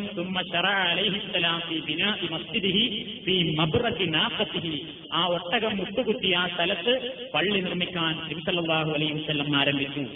അങ്ങനെ ആ പ്രദേശത്ത് നോക്കുമ്പോ മുശ്രിക്കീങ്ങളുടെ ഖബറുകളുണ്ട്, അതേപോലെ തന്നെ പൊട്ടക്കിണറുകളുണ്ട്, ഈത്തപ്പനകളുണ്ട്. പള്ളി നിർമ്മിക്കാൻ പല തടസ്സങ്ങളുണ്ട്. നബി സല്ലല്ലാഹു അലൈഹി വസല്ലം എന്ത് ചെയ്തു? മുശ്രിക്കീങ്ങളുടെ ഖബറുകളൊക്കെ മാന്താൻ വേണ്ടി പറഞ്ഞു. സഹാബത്ത് എല്ലാവരുടെ ഖബറുകളും മാന്തി അവയിലുണ്ടായിരുന്ന അവശിഷ്ടങ്ങളെല്ലാം പുറത്തേക്ക് ദൂരെ പൊട്ടക്കിണറ്റിലേക്ക് എറിഞ്ഞു. എന്നിട്ട് അവിടെയുണ്ടായിരുന്ന മറ്റു സ്ഥലങ്ങളിലേക്ക് അത് നീക്കി അവിടെയുണ്ടായിരുന്ന കിണറുകളും കുഴികളുമൊക്കെ നിരപ്പാക്കി മണ്ണിട്ട് നിരത്തി ഈത്തപ്പനകളൊക്കെ മുറിച്ചു. ഇതിന് വേണ്ട രൂപത്തിലുള്ള മരമൊക്കെ ശരിപ്പെടുത്തി പ്രവാചകൻ സല്ലല്ലാഹു അലൈഹി വസല്ലമിന്റെ നേതൃത്വത്തിൽ മദീന പള്ളി അവിടെ നിർമ്മാണം പൂർത്തിയായി. അങ്ങനെയാണ് ഈ ലോകത്ത് അല്ലാഹു സുബ്ഹാനഹു വ തആല പുകഴ്ത്തി പറഞ്ഞ മൂന്നാമത്തെ പള്ളിയായ മസ്ജിദുൻ നബവിയുടെ നിർമ്മാണ ഉദ്ഘാടനവും നിർമ്മാണ പൂർത്തീകരണവും നബി സല്ലല്ലാഹു അലൈഹി വസല്ലമിന്റെ കാലത്ത് നടന്നിട്ടുള്ളത്. ഈ മേൽ പറഞ്ഞ ഈ 3 പള്ളികൾ, അതായത് മസ്ജിദുൽ ഹറാമും മസ്ജിദുൽ അഖ്സയും മസ്ജിദുൻ നബവിയും, ഈ 3 പള്ളികളാണ് ഭൂമുഖത്ത് പടച്ചതമ്പുരാന്റെ ഭവനങ്ങളിൽ ഏറ്റവും കൂടുതൽ ശ്രേഷ്ഠതയുള്ള 3 പള്ളികൾ. ഈ പള്ളികളിലേക്കല്ലാതെ പ്രത്യേക പുണ്യം വിചാരിച്ചുകൊണ്ട് ഒരു മുസ്ലിം ഒരൊറ്റ സ്ഥലത്തേക്കും തീർത്ഥയാത്ര പോകൽ നിഷിദ്ധമാണ് എന്ന് നബി സല്ലല്ലാഹു അലൈഹി വസല്ലം പഠിപ്പിച്ചിരുന്നിട്ടുണ്ട്. അവിടുന്ന് പറയുകയുണ്ടായി, ലാ തുശദ്ദു റിഹാൽ ഇല്ലാ ഇലാ സലാസത്തി മസാജിദ അൽ മസ്ജിദുൽ ഹറാം വമസ്ജിദി ഹാദാ വൽ മസ്ജിദുൽ അഖ്സ. ഇമാം ബുഖാരിയും മുസ്ലിമും നിവേദനം ചെയ്തിട്ടുള്ള സഹീഹായ ഹദീസാണ്. ലാ തുശദ്ദു റിഹാൽ, വാഹനം കെട്ടി പുറപ്പെടാൻ പാടില്ല എന്ന് പറഞ്ഞാൽ യാത്രക്ക് വേണ്ടി ഒരുങ്ങി ഒരു പ്രത്യേക പുണ്യമുണ്ടെന്ന് വിചാരിച്ചുകൊണ്ട് യാത്ര പോകാൻ പാടില്ല. ഇല്ലാ ഇലാ സലാസത്തി മസാജിദ്, 3 പള്ളികളിലേക്കല്ല. ലോകത്തിലുള്ള എല്ലാ പള്ളികളും തുല്യമാണ്. പക്ഷെ ഈ 3 പള്ളികളിൽ മാത്രം പ്രത്യേക പുണ്യുണ്ട്. വേറെ ഏത് രാജ്യത്തെ പള്ളിയായിരുന്നാലും ഒരു മഹിമയും ഒരു പ്രാധാന്യവും അതിനില്ല. ചെറിയൊരു പള്ളിയുടെ സ്ഥാനവും 10,000 ഉൾക്കൊള്ളുന്ന, ലക്ഷങ്ങൾ ഉൾക്കൊള്ളുന്ന വലിയ ലോകത്തുള്ള വലിയ പള്ളി എന്ന് പറയാവുന്ന വേറെ ഏതെങ്കിലും പള്ളി ആരെങ്കിലും ഉണ്ടാക്കിയിട്ടുണ്ടെങ്കിലും രണ്ടും സമമാണ്. പക്ഷെ ഈ 3 പള്ളികൾക്ക് പവിത്രതയുണ്ട്. ഏതൊക്കെ പള്ളികൾ? ഒന്ന് മസ്ജിദുൽ ഹറാം, ഒന്നാമതായി സ്ഥാപിക്കപ്പെട്ട മക്കയിലെ പള്ളി. രണ്ടാമത്തത് മസ്ജിദുൽ ഖാദ, എന്റെ ഈ പള്ളി എന്ന് പറഞ്ഞാൽ മദീനത്തെ പള്ളി, റസൂലുള്ളാഹിയാണല്ലോ പറയുന്നത് എന്റെ ഈ പള്ളി. പിന്നീട് ബൈത്തുൽ മുഖദ്ദസ്, മസ്ജിദുൽ അഖ്സ പള്ളി. അഖ്സാ പള്ളിയെ സംബന്ധിച്ചും ഖുർആനിൽ പരാമർശമുണ്ട്. സുബ്ഹാനല്ലദീ അസ്റാ ബിഅബ്ദിഹി ലൈലൻ മിനൽ മസ്ജിദിൽ ഹറാമി ഇലൽ മസ്ജിദിൽ അഖ്സല്ലദീ ബാറക്നാ ഹൗലഹു ലിനുരിയഹു മിൻ ആയാതിനാ. സൂറത്തുൽ ഇസ്രാഇന്റെ തുടക്കത്തിൽ പ്രവാചകൻ ഇസ്രാ മിഅ്റാജ് പോയപ്പോൾ ഇസ്രാ പോയത് മസ്ജിദുൽ ഹറാം എന്ന ബൈത്തുൽ മുഖദ്ദസിലേക്കാണ്. ആ ബൈത്തുൽ മുഖദ്ദസിന്റെ ഓരത്തിൽ നിന്നാണ് അവിടുന്ന് 7 ആകാശത്തിന്റെ മുകളിലോട്ടും ഒരു രാത്രി കൊണ്ട് കയറിപ്പോയി പോകുന്നത്. അപ്പൊ അത്രയൊക്കെ പുണ്യമുള്ളൊരു പ്രദേശമാണ് ഇന്നത്തെ മസ്ജിദുൽ അഖ്സ. ആ മസ്ജിദുൽ അഖ്സയിലും മസ്ജിദുൽ ഹറാമിലും അതേപോലെ തന്നെ മസ്ജിദുൻ നബവിയിലും പ്രത്യേക പുണ്യമുണ്ട് എന്ന് പറയാനെന്താ കാരണം? റസൂലുള്ളാഹി പറഞ്ഞു അതിന്റെ പുണ്യത്തിന്റെ അളവുകൾ എത്രയാണ്. സ്വലാത്തുൻ ഫീ മസ്ജിദി ഹാദാ, എന്റെ ഈ പള്ളിയിലെ നിസ്കാരം അഥവാ മദീനത്തെ പള്ളിയിലെ നിസ്കാരം അഫ്ളലു മിൻ അൽഫി സ്വലാത്തിൻ ഫീമാ സിവാഹു ഇല്ലൽ മസ്ജിദുൽ ഹറാം, മറ്റു പള്ളികളിൽ നിസ്കരിക്കുന്നതിനേക്കാൾ 1000 മടങ്ങ് പ്രതിഫലമുണ്ട്. ലോകത്തുള്ള മറ്റേത് പള്ളികളിൽ നിസ്കരിക്കുന്നതിനേക്കാളും 1000 മടങ്ങ് പ്രതിഫലം മദീനത്തെ പള്ളിയിൽ നിസ്കരിച്ചാൽ കിട്ടും. അവിടുത്തെ ഒരു റക്അത്ത് 1000 റക്അത്തിന് തുല്യമാണെന്നർത്ഥം. ഇല്ലൽ മസ്ജിദുൽ ഹറാം, മക്കത്തെ പള്ളി ഒഴികെ. മക്കത്തെ പള്ളിക്ക് എന്റെ പള്ളിയേക്കാളും പുണ്യുണ്ട്.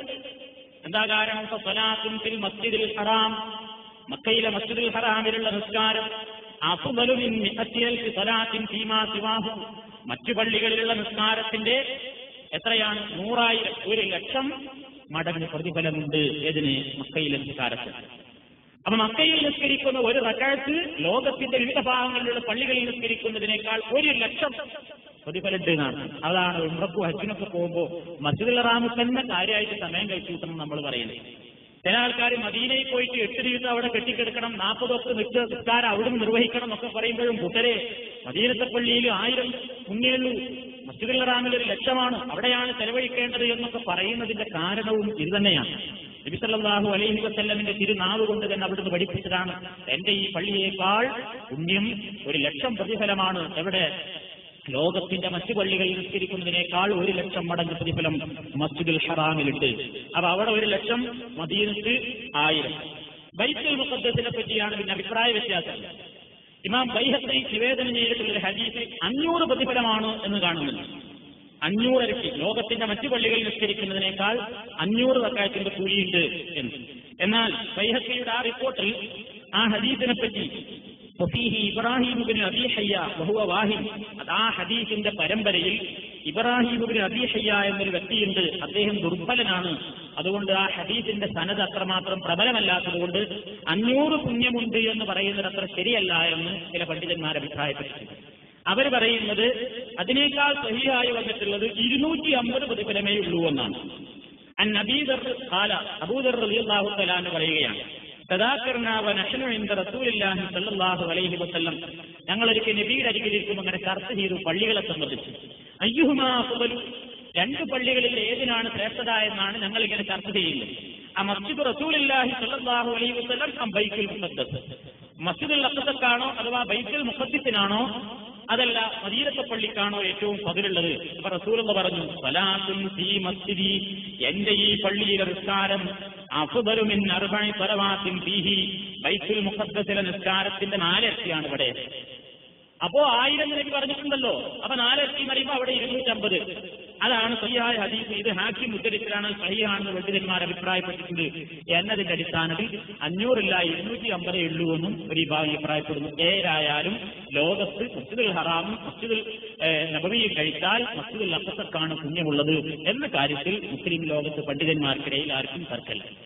ഇതാണ് പള്ളികളെ സംബന്ധിച്ചിടത്തോളം മൊത്തത്തിൽ നമ്മൾ അറിഞ്ഞിരിക്കേണ്ടത് പ്രത്യേകമായി. ഇനി പള്ളി നിർമ്മിക്കുന്നതിന് ഇസ്ലാം വലിയ പുണ്യം വാഗ്ദാനം ചെയ്യുന്നു.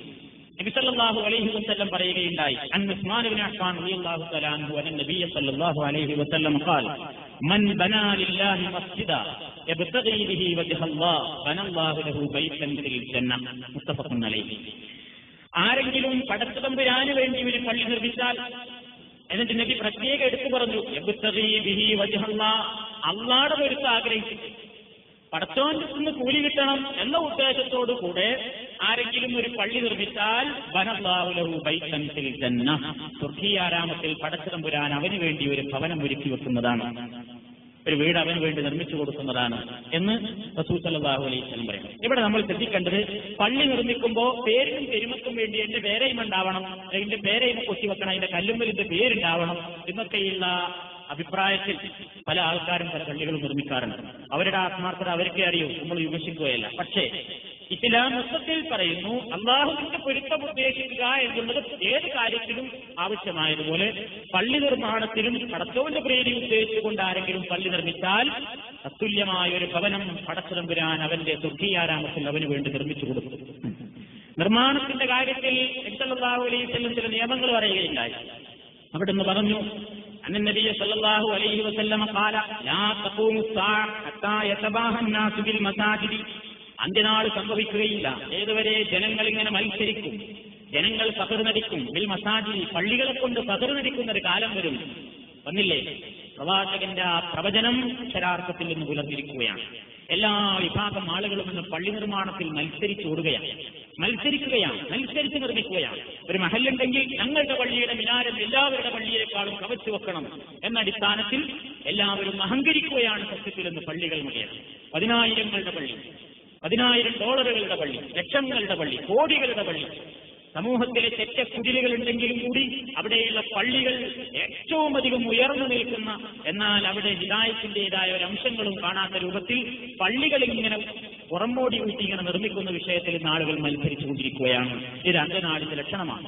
ജൂത ക്രൈസ്തവ വർഗത്തെ പോലെ അവരാണ് ഈ പള്ളികൾക്കും ഈ ചർച്ചകൾക്കും ഇങ്ങനെ ഏറ്റവും കൂടുതൽ പണം ചെലവഴിക്കുന്നത് എന്ന് ഇബ്നു അബ്ബാസ് റഹ്മത്തുള്ളാഹി അലൈഹി പറഞ്ഞതായി നമുക്ക് കാണാൻ സാധിക്കും. ആ ഒരു അവസ്ഥയിലാണ് ജനങ്ങൾ എത്തിയിട്ടുള്ളത്. റസൂൽ തന്നെ ഇങ്ങനെയും പറയുകയുണ്ടായി,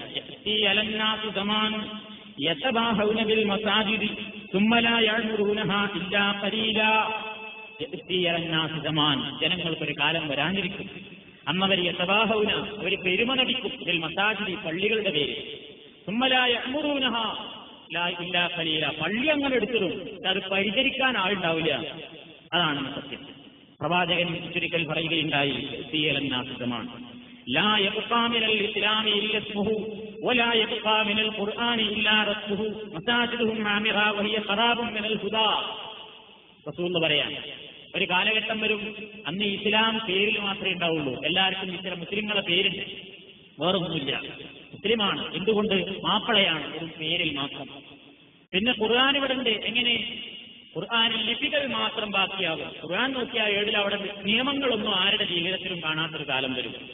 അന്നത്തെ കാലത്തിന്റെ പ്രത്യേകത എന്താ? റസൂൽ എന്ന് പറയുന്നത് മസാജിദുഹും ആമിറ, അവരുടെ പള്ളികൾ വലിയ വൻകൂട്ടം പള്ളികൾ, വലിയ ഖറാബുൽ ഹുദാ, സന്മാർഗം തൊട്ട് വീണ്ടിയിട്ടുണ്ടാവില്ല. പള്ളിയുടെ ഇമാറത്ത് എന്ന് പറഞ്ഞാൽ എന്താണ്? അവിടെ ഇങ്ങനെ പെയിന്റ് അടിച്ച് ഇങ്ങനെ വർണ്ണ ബൾബുകളൊക്കെ തൂക്കി ഇങ്ങനെ അലങ്കരിക്കലല്ല. പിന്നെന്താണ്? അതൊരു നിലക്കുള്ള പരിചരണം. രണ്ടാമത്തെ പരിചരണത്തിനാണ് ഇസ്ലാം പ്രാധാന്യം കൽപ്പിച്ചത്. എന്താ? അവിടെ കൃത്യമായി സന്ദർശിച്ചുകൊണ്ടും കൃത്യമായി നമസ്കാരം നിർവഹിച്ചുകൊണ്ടും പടച്ചതമ്പുരാന്റെ സ്മരണകൾ പുതുക്കിക്കൊണ്ടും അള്ളാഹുവിനെ ആരാധിച്ചുകൊണ്ടും ഖുർആൻ പാരായണ നടത്തിക്കൊണ്ടും സജീവമാക്കലാണ് പള്ളിയുടെ ശരിയായ പരിപാലനം. അത് നഷ്ടപ്പെടുന്ന ഒരു കാലം വരും. ശരിയല്ലേ? ലോകത്ത് എല്ലാ മഹല്ലുകളിലും പരിശോധിച്ച് നോക്കിയാൽ എല്ലാവരും മത്സരിക്കണം. ഒരു രാജാവ് ഞങ്ങൾക്ക് ഇത്ര ആളെ മത്സരിക്കുന്ന ഏറ്റവും വലിയ പള്ളിയുണ്ട് എന്ന് പറഞ്ഞാൽ വേറൊരു സ്ഥലത്ത് ഭരണാധികാരി പറയുന്നു എല്ലാവരേക്കാളും വലിയ പള്ളി ഞാനിത് അടുത്തന്നെ നിർമ്മിക്കുന്നു. ഇങ്ങനെ അതിലിങ്ങനെ അഭിമാനം കൊള്ളുകയാണ് ജനങ്ങൾ. എന്നാൽ അവിടെ എത്ര ആൾ നിസ്കരിക്കാറുണ്ട്? എല്ലാ സ്ഥലങ്ങളിലും നമ്മുടെ ഗൾഫ് നാടുകളിൽ നിന്ന് എത്തുന്ന പണങ്ങൾ കാരണം കേരളത്തിന്റെ വിവിധ ഭാഗങ്ങളിൽ പള്ളികൾ കലയുയർത്തി നിൽക്കുന്നു. അതിന്റെ ഉള്ളിലേക്ക് കയറി നോക്കിയാൽ പേടിയാകും. എന്താ പേടിയാകും? കാരണം ഒരു കുട്ടി അവിടെ ഇല്ല. ബാങ്ക് കൊടുക്കുന്ന ആള് അയാളുടെ ജോലി എന്നുള്ള പേരിൽ അയാൾ അവിടെ ഉണ്ട്. വേണമെങ്കിൽ നിശ്ചയിക്കപ്പെട്ട ഇമാമും. സുബഹി സമയത്ത് പല പള്ളികളുടെയും അവസ്ഥ അതാണ്. മസാജിദുഹും ആമിറ, പള്ളികളൊക്കെ വളരെ വിശാലമാണ്, വളരെയധികം മനോഹരമാണ്, പവിത്രമായ രൂപത്തിൽ അവർ കെട്ടിപ്പൊക്കി ഉണ്ടാക്കിയിട്ടുണ്ട്. പക്ഷേ സന്മാർഗത്തിന്റെ ശബ്ദങ്ങളോ സന്മാർഗത്തിന്റേതായ ലക്ഷണങ്ങളോ അടയാളങ്ങളോ ആ പള്ളികളിൽ നിന്ന് കാണുന്നില്ല. ആ ഒരവസ്ഥ നബി സല്ലല്ലാഹു അലൈഹി വസല്ലം മുൻകാലത്ത് തന്നെ ഈ സമൂഹത്തോട് നിരുത്സാഹപ്പെടുത്തിയിട്ടുണ്ട്. പള്ളികളുടെ പരിപാലനത്തിന് അവകാശമാർക്കാണെന്ന് ഖുർആൻ പറയുന്നു. മാ കാനലിൽ മുശ്രിക്കീന അൻ യഅ്മുറൂ മസാജിദല്ലാഹി ഷാഹിദീന അലാ അൻഫുസിഹിം ബിൽ കുഫ്ർ. സത്യനിഷേധികളായ ആളുകൾക്ക് പടച്ചവന്റെ പള്ളി പരിപാലിക്കാൻ ഒരു അർഹതയില്ല. കാഫിറുകൾക്ക് മുശ്രിക്കീങ്ങൾക്ക് പള്ളി പരിപാലിക്കാൻ അർഹതയില്ല. പള്ളി എന്തിനുള്ളതാണ്? പള്ളി പടച്ചവമ്പുരാനെ മാത്രം ആരാധിക്കാനുള്ളതാണ്. വഅന്നൽ മസാജിദ ലില്ലാഹ് ഫലാ തദൂ മഅല്ലാഹി അഹദാ. സൂറത്തുൽ ജിന്നിൽ എന്ന് പറയാം. വഅന്നൽ മസാജിദ, തീർച്ചയായും ആരാധനാലയങ്ങൾ, മസ്ജിദുകൾ ഇല്ല, പടച്ചവന് അവകാശപ്പെട്ടതാണ്. ഫലാ തദൂ, നിങ്ങൾ വിളിച്ച് പ്രാർത്ഥിക്കരുത്. ഫീഹി, ആ പള്ളിയിൽ, ഫലാ തദൂ മഅല്ലാഹി അഹദാ, അല്ലാഹുവിനോടൊപ്പം ആരെയും നിങ്ങൾ ആ പള്ളികളിൽ വിളിച്ച് പ്രാർത്ഥിക്കരുത്. ഓക്കെ, അള്ളാഹ്ക്ക് വേണ്ടി മാത്രം ആരാധിക്കാനുള്ളതാണ് പള്ളികൾ. പക്ഷേ പലപ്പോഴും സങ്കടകരം, അള്ളാഹ്ക്ക് വേണ്ടി മാത്രം നിർമ്മിക്കപ്പെടുന്ന, പടച്ചവരെ മാത്രം വിളിച്ച് പ്രാർത്ഥിച്ച് ആരാധിക്കാൻ വേണ്ടി നിർമ്മിക്കപ്പെടുന്ന പള്ളികൾ വരെ ഉദ്ഘാടനം ചെയ്യപ്പെടുന്നത് ശൈഖ് മുഹീദ്ദീൻ അബ്ദുൽ ഖാദിർ ജീലാനിയോട് പ്രാർത്ഥിച്ചിട്ടാണ്. പല സ്ഥലങ്ങളിൽ എനിക്കിതിന് ഒരുപാട് സ്ഥലങ്ങൾ അനുഭവമുണ്ട്. പല നമസ്കാര പള്ളികളും ആദ്യമായി ഉദ്ഘാടനം ചെയ്യപ്പെട്ടത് നിസ്കരിച്ചിട്ടല്ല, അവിടെ കുത്തുബിയത്ത് പാരായണം ചെയ്തിട്ടാണ്. യാ ഗൗസ് യാ മുഹീദ്ദീൻ അബ്ദുൽ ഖാദിർ ജീലാനി എന്ന് 1000 തവണ ലൈറ്റണച്ചുകൊണ്ട് വിളിച്ച് പ്രാർത്ഥിച്ചുകൊണ്ട് ഉദ്ഘാടനം ചെയ്യപ്പെട്ട എത്രയോ നമസ്കാര പള്ളികൾ ഇന്ന് നമ്മുടെ നാട്ടിലുണ്ട്. മുടങ്ങാതെ ആണ്ടുതോറും അറിയില്ലാത്തൊരു 10 വിളിക്കുകയും എല്ലാ മാസത്തിന്റെയും 11-ാം രാവിൽ മുഹീദ്ദീൻ ശൈഖിന്റെ ആണ്ടു ദിവസമാണെന്ന പേരിൽ ശൈഖവറുകൾ ബഹുമാനിക്കാൻ വേണ്ടി മുഹീദ്ദീൻ മൗലിദ് ഓതുകയും മുഹീദ്ദീൻ മാല പാരായണം ചെയ്തുകൊണ്ട് കുത്തുബിയത്ത് നടത്തുകയും ചെയ്യുന്ന ആയിരക്കണക്കിന് പള്ളികൾ കേരളത്തിന്റെ പല ഭാഗങ്ങളിലും ഇന്ന് നിലനിൽക്കുന്നുണ്ട്. പടച്ചതമ്പുരാനെ മാത്രം വിളിച്ച് പ്രാർത്ഥിക്കാൻ വേണ്ടി നിർമ്മിക്കപ്പെടുന്ന പള്ളി, പടച്ചവന്റേതാണ് പള്ളികൾ. നിങ്ങൾ വിളിച്ച് പ്രാർത്ഥിക്കരുത്, അള്ളാഹുവിനോടൊപ്പം ആരെയും പാടില്ല, എവിടുന്നും വിളിച്ച് പ്രാർത്ഥിക്കാൻ പാടില്ല, പള്ളികളിലേക്ക് പ്രത്യേകിച്ചും പാടില്ല എന്ന് നിഷിദ്ധമായ ഭാഷയിൽ പടച്ചതമ്പുരാൻ പറഞ്ഞിട്ടുള്ള ആ പള്ളികൾ വരെ ഇന്ന് പല ഓമന പേരിട്ടുകൊണ്ട് മഹാന്മാരെ ബഹുമാനിക്കാനുള്ള പേരിൽ അവരെ വിളിച്ചു പ്രാർത്ഥിക്കുന്ന കേന്ദ്രങ്ങളായി മാറിയിട്ടുണ്ട്. റാത്തീബിന്റെ കേന്ദ്രങ്ങളാണെന്ന് പള്ളികൾ. അതേപോലെ തന്നെ ഇസ്ലാമിലില്ലാത്ത പല ദിക്റുകളുടെയും കേന്ദ്രങ്ങളാണെന്ന് പള്ളികൾ. എല്ലാ രൂപത്തിലുള്ള ഗദ്യപദ്യങ്ങളും പാരായണം ചെയ്യാൻ മാത്രം ആളുകൾ ഇന്ന് കാര്യമാക്കി കൊണ്ടു നടക്കുന്ന എല്ലാ അനാചാരങ്ങൾക്കും കേന്ദ്രമാക്കി ഇന്ന് പള്ളികളാണ് മാറ്റിയിട്ടുള്ളത്. അത് പാടില്ല. ഇസ്ലാം പറയുന്നു അത് പവിത്രമാണ്. ഇന്നമായ മസാജിദ് അല്ലാഹ്, പടച്ചവന്റെ പള്ളികൾ പരിപാലിക്കേണ്ടുന്ന അർഹത ആർക്കാണ്? മൻ ആമന ബില്ലാഹി വൽ യൗമിൽ ആഖിർ, അല്ലാഹുവിലും അന്ത്യദിനത്തിലും അടിയറച്ച് വിശ്വസിക്കുന്നവർക്കാണ്. അതിന്റെ പരിപാലന കമ്മിറ്റിയിൽ മെമ്പറാകാനുള്ള യോഗ്യത ഏതാണ്? പള്ളി കമ്മിറ്റിയിൽ മെമ്പറാകാനുള്ള യോഗ്യത പടച്ചവൻ പറയുന്നത് മൻ ആമന ബില്ലാഹ്, പടച്ചവനിൽ അടിയറച്ച് വിശ്വാസം ഉണ്ടാകണം. വൽ യൗമിൽ ആഖിർ, അന്ത്യനാളിൽ വിശ്വാസം ഉണ്ടാകണം. കൃത്യമായിട്ട് നിസ്കരിക്കുന്നവനെ മെമ്പറാക്കാവൂ. ഇത് അങ്ങോട്ട് തിരിഞ്ഞു നോക്കൂല. പള്ളി കമ്മിറ്റി പ്രസിഡന്റാണ്, മെമ്പറാണ്. നമ്മുടെ നാട്ടിലെ പല മഹല്ലുകളിലും കാണാൻ സാധിക്കും. സക്കാത്ത് കൊടുക്കുന്നവനാവണം. വലം യഖ്ശ ഇല്ലല്ലാഹ്, ദീനീ വിഷയത്തിൽ ഇസ്ലാമിന്റെ കാര്യങ്ങൾ മുറുകെ പിടിക്കുന്നതിൽ പടച്ചോനെ അല്ലാത്തവനാരെയും ഭയപ്പെടരുത്. അവരാണ് ഹിദായത്ത് കിട്ടിയ വിഭാഗം എന്നാണ് പടച്ചോമ്പുരാൻ പറയുന്നത്. അപ്പൊ വേറെ ആർക്കും ഒരു പറ്റൂല. ഒരു രാഷ്ട്രീയക്കാരനും പടച്ചോമ്പുരാനും വിശ്വാസമില്ലാത്ത രാഷ്ട്രീയക്കാരനെ പള്ളി കമ്മിറ്റി മെമ്പറായിട്ട് ചേർക്കരുത്. കാരണം അതൊക്കെ അതിന്റെ പവിത്രതയ്ക്ക് കളങ്കം വരുന്നതാണ്. ബഹുദൈവാരാധകനെ ചേർക്കരുത്. മറ്റുള്ള ആളുകൾക്ക് പിന്നീട് ഞങ്ങളുടെയാന്ന് പറഞ്ഞ അവകാശവുമായിട്ട് വരാൻ സാധ്യതയില്ല. അതുകൊണ്ട് തന്നെ ഇസ്ലാം പറയുന്നു കറകളഞ്ഞ മുഅ്മിനീങ്ങൾക്കാണ് പടച്ചവന്റെ പള്ളികൾ പരിപാലിക്കുവാനുള്ള അർഹതയുള്ളത് എന്ന്. പള്ളിയിലേക്ക് പോകുന്നതിന്റെ പുണ്യത്തെ സംബന്ധിച്ച് നബി സല്ലല്ലാഹു അലൈഹി വസല്ലം പറഞ്ഞു, മുസ്ലിമീങ്ങൾ നമസ്കാരത്തിന് വേണ്ടി എത്തുന്ന പള്ളികൾ എത്രമാത്രമാണ് അതിന്റെ പുണ്യമെന്ന്. മൻ ഗദാ ഇലൽ മസ്ജിദി വറാഹ അഅദ്ദല്ലാഹു ലഹുൽ ജന്ന നുസുലൻ കുല്ലമാ ഗദാ ഔ റാഹ. മുത്തഫഖുൻ അലൈഹി. ആരെങ്കിലും പള്ളിയിലേക്ക് പ്രഭാതത്തിൽ പോവുകയും തിരിച്ചു വരികയും ചെയ്യുമ്പോൾ അഅദ്ദല്ലാഹു ലഹുൽ ജന്ന, അള്ളാഹു അവന് വേണ്ടി ഒരുക്കി വെക്കുന്നു സ്വർഗത്തിൽ നുസുലൻ, ഒരു വിരുന്ന് സൽക്കാരം. കുല്ലമാ ഗദാ ഔ റാഹ, അവൻ പോകുമ്പോഴും വരുമ്പോഴും അള്ളാഹുവിന്റെ പള്ളികൾ സന്ദർശിക്കുമ്പോഴെല്ലാം പടച്ചതമ്പുരാൻ ഇവന്റെ ഈ സന്ദർശനത്തെ അവന്റെ സ്വർഗീയാരാമത്തിൽ ഓരോ വിരുന്ന് സൽക്കാരമായി രേഖപ്പെടുത്തുകയും അതവന് നാളെ പരലോകത്ത് സ്വർഗ്ഗലോകത്ത് വെച്ച് നൽകുകയും ചെയ്യുമെന്ന് മഹാനായ നബി സല്ലല്ലാഹു അലൈഹി വസല്ലം പഠിപ്പിച്ചിരുന്നിരിക്കുകയാണ്. അത്രമാത്രം പവിത്രവും പുണ്യങ്ങൾ നിറഞ്ഞതും ഭൂമിയിലെ മറ്റ് സ്ഥലങ്ങളെക്കാൾ പുണ്യം നിറഞ്ഞതുമാണ്. മലായിക്കത്തുകളുടെ കേന്ദ്രമാണ്. ജമാഅത്തുകൾക്ക് ഹാജരാകുമ്പോൾ അവിടെ മലായിക്കത്തുകൾ തിങ്ങി നിറയുമെന്ന് ഹദീസുകളിൽ കാണാം. മനുഷ്യന് ശാന്തിയുള്ള ഭവനം, സമാധാനമുള്ള ഭവനം, തന്റെ കാര്യങ്ങളെല്ലാം പടച്ചവനോട് ഒഴിഞ്ഞിരുന്നു കൊണ്ട് പറയാൻ പറ്റിയ ഭവനം, ഇതെല്ലാം കൊണ്ടും പവിത്രമായ ഈ പള്ളി. ആ പള്ളിയിലേക്ക് പ്രവേശിക്കുമ്പോ മറ്റ് സ്ഥലങ്ങളിലേക്ക് പ്രവേശിക്കുന്നത് പോലെയല്ല. ഇസ്ലാം പറയുന്നു, ഇദാ ദഖല അഹദുകുമുൽ മസ്ജിദ് ഫൽയഖുൽ അല്ലാഹുമ്മ ഇഫ്തഹ് ലി അബ്വാബ റഹ്മതിക വഇദാ ഖറജ ഫൽയഖുൽ അല്ലാഹുമ്മ ഇന്നി അസ്അലുക മിൻ ഫദ്ലിക. വലതുകാലം വെച്ചുകൊണ്ട് സ്വഹാബത്ത് പറയാറുണ്ടായിരുന്നു, അനസ് റളിയല്ലാഹു തആല അൻഹു ഇങ്ങനെ പറയാറുണ്ടായിരുന്നു, മിനസ്സുന്നത്തി, സുന്നത്തിൽപ്പെട്ടതാണ്, നബിചര്യയിൽപ്പെട്ടതാണ്. ഇദാ ദഖൽതൽ മസ്ജിദ്, നീ പള്ളിയിലേക്ക് പ്രവേശിക്കുമ്പോൾ അൻ തബ്ദഅ ബിരിജ്ലിക്കൽ യുംന, നിന്റെ വലത്തേ കാല് വെച്ച് പ്രവേശിക്കണം. വൈദാ ഖറജ്ത, നീ പുറത്തു വരുമ്പോൾ അൻ തബ്ദഅ ബിരിജ്ലിക്കൽ യുസ്റാ, നിന്റെ ഇടത് കാല് വെച്ചിട്ടായിരിക്കണം പുറത്തു വരുന്നത്. വലത്ത് കാല് വെച്ച് കയറുമ്പോൾ പറയണം അല്ലാഹുമ്മ ഇഫ്തഹ് ലി അബ്വാബ റഹ്മതിക, ചുരുങ്ങിയ നിരക്ക് അതെങ്കിലും പറഞ്ഞാൽ മതി. പടച്ചോനെ, നിന്റെ റഹ്മത്തിന്റെ കവാടം, എന്റെ റഹ്മത്ത്, നിന്റെ കാരുണ്യത്തെ ആശിച്ചുകൊണ്ടാണ് ഈ അടിമ നിന്റെ വീട്ടിലേക്ക് കയറുന്നത്. ആ കവാടങ്ങൾ എനിക്ക് വേണ്ടി നീ തുറന്നു തരണേ. പുറത്തു വരുമ്പോൾ പടച്ചോനെ, നിന്റെ ഫضല് മോഹിച്ചുകൊണ്ട് പള്ളിയിൽ തന്നെ ഇരുന്നാൻ പറ്റില്ലല്ലോ, ജീവിതായോധന രംഗത്ത് ഞാൻ ഇറങ്ങണം, അതുകൊണ്ട് ജീവിത വൃത്തിക്കായി ഞാൻ പുറത്തിറങ്ങുന്നു, നിന്റെ ഫضലിൽ നിന്ന് നിന്റെ ഔദാര്യം എനിക്ക് വേണം എന്ന് പറഞ്ഞുകൊണ്ട് അള്ളാഹുവിന്റെ ഔദാര്യത്തിന് വേണ്ടി ചോദിച്ചുകൊണ്ടായിരിക്കണം പുറത്തിറങ്ങുന്നത്. ഇവിടെ തന്നെ പല പ്രാർത്ഥനകളും കാണാൻ സാധിക്കും. ബിസ്മില്ലാഹി വസ്സലാത്തു വസ്സലാമു അലാ റസൂലില്ലാഹി അല്ലാഹുമ്മ ഇഫ്തഹ് ലി അബ്വാബ റഹ്മതിക എന്നും പുറത്തു വരുമ്പോഴും ബിസ്മില്ലാഹി വസ്സലാത്തു വസ്സലാമു അലാ റസൂലില്ലാഹി അല്ലാഹുമ്മ ഇന്നി അസ്അലുക മിൻ ഫദ്ലിക.